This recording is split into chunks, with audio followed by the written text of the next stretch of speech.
Medieval cities weren't broken drafts of modern life.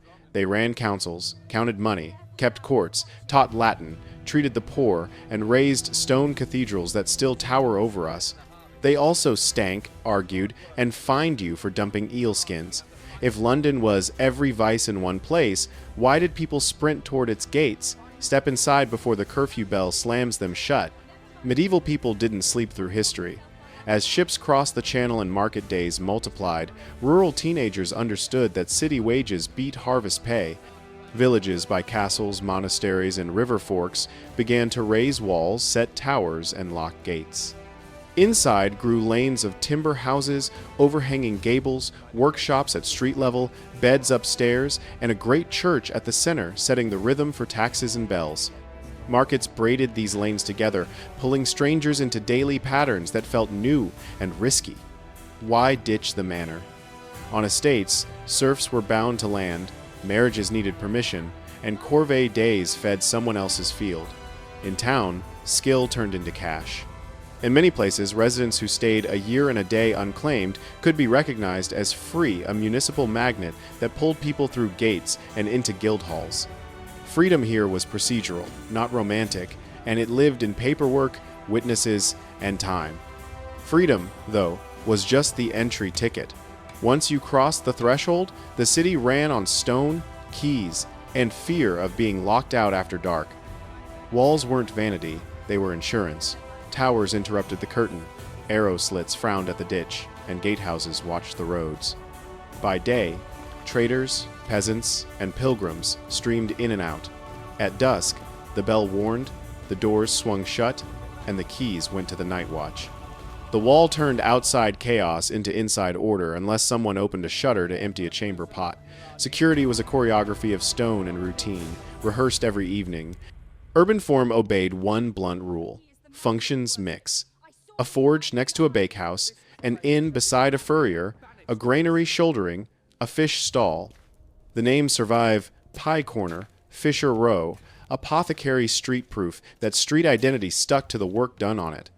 Work and dwelling overlapped so tightly that smoke, bread, and metal all shared the same air. Crowding minted profit and also minted dirt. Dirt forced cities to learn a new civic art: managing what people throw away. They didn't know bacteria, but they knew stench. Gutters ran down the middle. Cesspits soaked up what households couldn't carry, and summer heat boiled everything to a reek. If someone shouted, "Gardez-l'eau!" from an upper window, you didn't look up. You sidestepped, swore, and plotted revenge. Everyone knew exactly which corners stank first when the sun climbed. Regulation arrived early.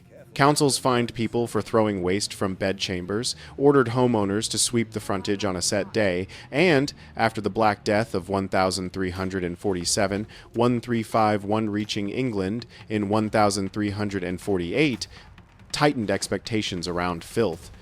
If your doorway stank, your purse suffered, and your neighbors noticed.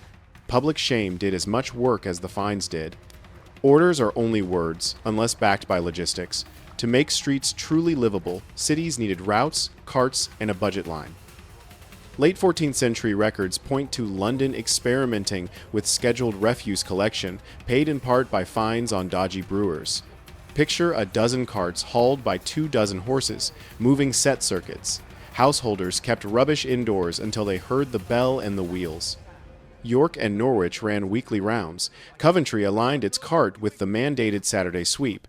By the early 1500s, London's pickups reportedly increased several times per week as demand spiked. Even the noise of wheels became a promise that the street would be passable by noon.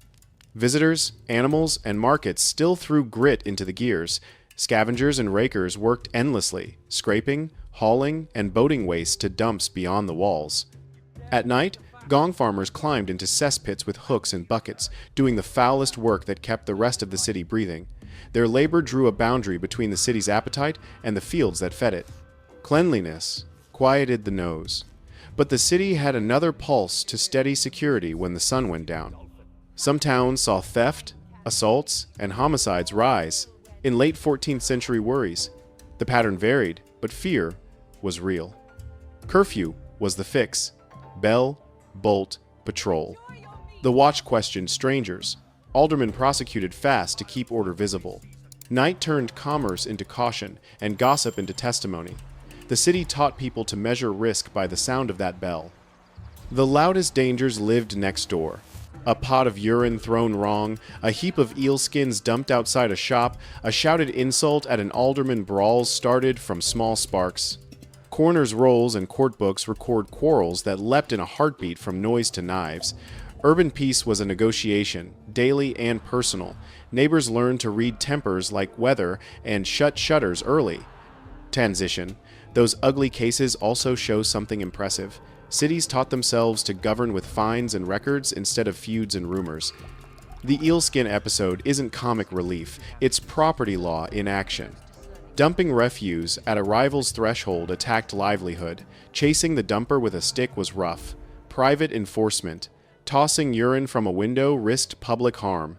Falling while doing it turned a prank into a cautionary tale that juries remembered. Custom became case law, one scuffle at a time. Responsibility reached every doorstep. Fail to sweep, pay. Dump at the wrong hour, pay. Keep pigs inside the walls, pay. In some places, councils even paid informers to report waste dumping, a small bounty that turned irritation into evidence and made cleanliness a civic game. Turning annoyance into cash flow was the era's smartest sanitation hack. But a city is more than brooms and bench fines. It is a money machine. Watch trade pull a thread from London across the channel. Follow the wool.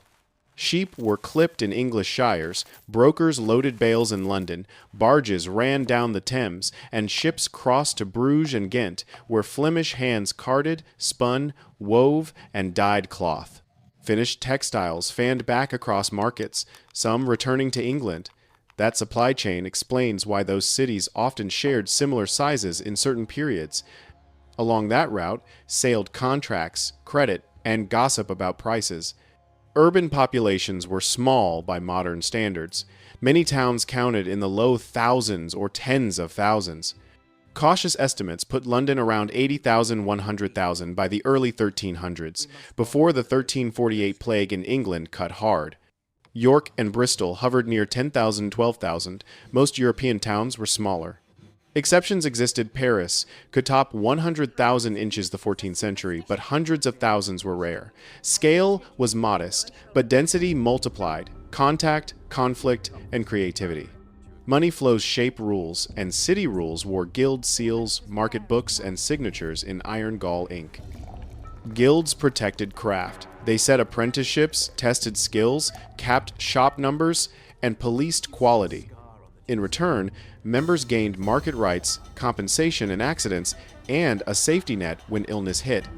The house itself stacked functions: street-level shop and workshop, sleeping loft above, stock in the cellar under boards. Standards were enforced with fines, inspections, and sometimes public unmaking of faulty goods. Above them stood merchants, lawyers, and landlords on councils. Below them labored porters, newcomers, and day workers, but the bottom did not always mean voiceless. Porters could strike by simply not showing up. Apprentices had statutes backing their training. Even rakers showed up in court to claim wages. Status was negotiable at the edge of a ledger and a workbench. Cities also schooled minds. Not only hands learned, pens and ledgers did too. Literacy had a queue and a price. Parish grammar schools taught boys to read, write, and reckon the ladder to clerkships, law offices, and mercantile work.